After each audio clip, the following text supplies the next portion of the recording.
In this video, I'm going to be speaking on 3 points regarding police abusing their powers. Let's start this journey now.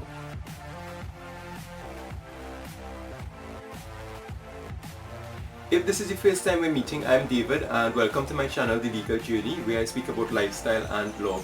So what really is abuse of powers and what are the types of abuse of powers?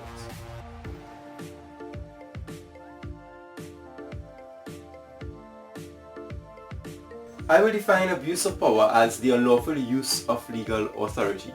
Now, police officers around the world, they obtain their powers either through legislation or through common law, or even both.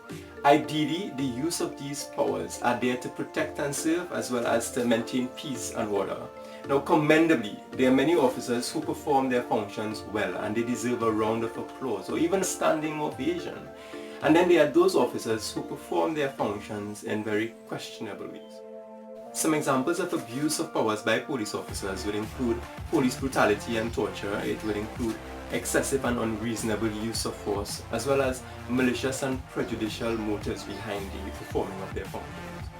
Fabricating evidence to secure conviction, using their badges to enter into concerts and to get discounts, as well as detaining suspects in jail for prolonged periods of time when there's virtually no evidence.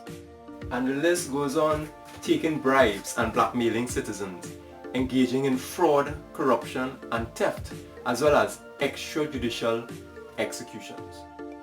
Those are examples from different countries, and if you've been following my other videos, you know that I always enjoy engaging with you guys. So just leave in the comments below an example that you know of an abuse of police power, right below there.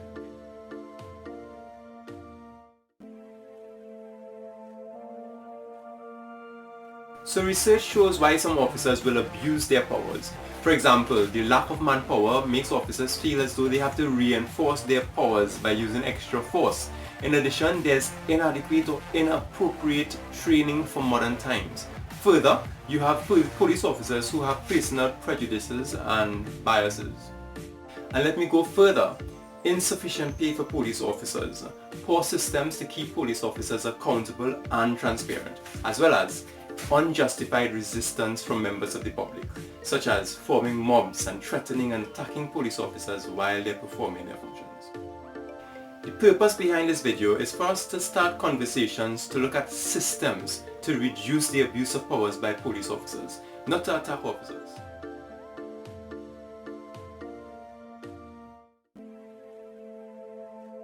These systems to reduce the abuse of police powers could really be looked at from 3 categories: internally, externally, and personally. Let's look at these now.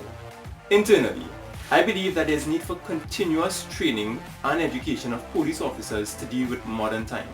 In addition, there's need for coping mechanisms for police officers who are frustrated and who may have their personal biases. Further, there's need for measures to protect those good police officers who need to report the conduct of bad police officers. Externally, governments need to strengthen the civil supervisory bodies such as the Police Complaints Authority or the Professional Standard Bureau. For those countries who do not have those supervisory bodies, then there's need for the introduction of those type of bodies.